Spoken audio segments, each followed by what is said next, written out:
ನೇತ್ರಾವತಿ ನದಿಯಲ್ಲಿ ವ್ಯಕ್ತಿಯೋರ್ವನ ಮೃತದೇಹ ಪತ್ತೆಯಾಗಿದ್ದು ಸಾಕಷ್ಟು ಅನುಮಾನಗಳಿಗೆ ಎಡೆಮಾಡಿಕೊಟ್ಟ ಘಟನೆ ಬಿಸಿ ರೋಡಿನಲ್ಲಿ ನಡೆದಿದೆ. ಗೂಡಿನ ಬಳಿ ನಿವಾಸಿ ಮೊಹಮ್ಮದ್ ಎಂಬವರ ಪುತ್ರ ಇರ್ಫಾನ್ ಅವರ ಮೃತದೇಹ ಪಾನೆಮಂಗಳೂರು ನೂತನ ಸೇತುವೆ ಕೆಳಭಾಗದಲ್ಲಿ ಸಿಕ್ಕಿದೆ. ಬಂಟ್ವಾಳ ಪುರಸಭೆಯ ಪೌರಕಾರ್ಮಿಕರು ತ್ಯಾಜ್ಯ ನಿರ್ವಹಣೆ ಕಾರ್ಯ ಮಾಡುತ್ತಿದ್ದ ವೇಳೆ ಮೃತದೇಹ ನದಿಯಲ್ಲಿ ಕಂಡುಬಂದಿದ್ದು ಬಂಟ್ವಾಳ ನಗರ ಠಾಣಾ ಪೊಲೀಸರಿಗೆ ಮಾಹಿತಿಯನ್ನು ನೀಡಿದ್ದಾರೆ. ಬಂಟ್ವಾಳ ಪೊಲೀಸರು ಹಾಗೂ ಗೂಡಿನ ಬಳಿಯ ಸ್ಥಳೀಯರು ಮೃತದೇಹವನ್ನ ಮೇಲಕ್ಕೆತ್ತಿ ಗುರುತು ಪತ್ತೆ ಹಚ್ಚಲು ಸಾಧ್ಯವಾಗದ ಕಾರಣಕ್ಕಾಗಿ ಬಂಟ್ವಾಳ ಸರಕಾರಿ ಆಸ್ಪತ್ರೆಯ ಶವಗಾರದ ಶಿಥಲೀಕರಣದಲ್ಲಿ ಇಡಲಾಗಿದೆ. ಸಂಜೆ ವೇಳೆ ಮೃತದೇಹದ ಗುರುತು ಪತ್ತೆಯಾಗಿದ್ದು ಗೂಡಿನ ಬಳಿ ನಿವಾಸಿ ಇರ್ಫಾನ್ ಎಂದು ಹೇಳಲಾಗಿದೆ. ಸೌದಿ ಅರೇಬಿಯಾದಲ್ಲಿ ಉದ್ಯೋಗದಲ್ಲಿದ್ದ ಈತ 3 ವರ್ಷಗಳ ಹಿಂದೆಯಷ್ಟೇ ಊರಿಗೆ ಮರಳಿ ಬಳಿಕ ಸ್ವಂತ ರಿಕ್ಷಾ ಖರೀದಿಸಿ ಅದರಲ್ಲಿ ದುಡಿಯುತ್ತಿದ್ದ. ವಿವಾಹಿತನಾಗಿರುವ ಈತನಿಗೆ 3 ಮಕ್ಕಳಿದ್ದಾರೆ.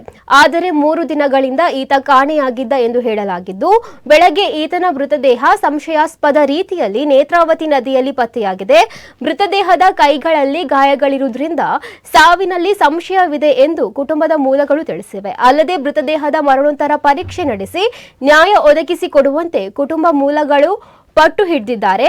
ಆಸ್ಪತ್ರೆಯಲ್ಲಿ ನೂರಾರು ಜನರು ಜಮಾಯಿಸಿದ್ದಾರೆ.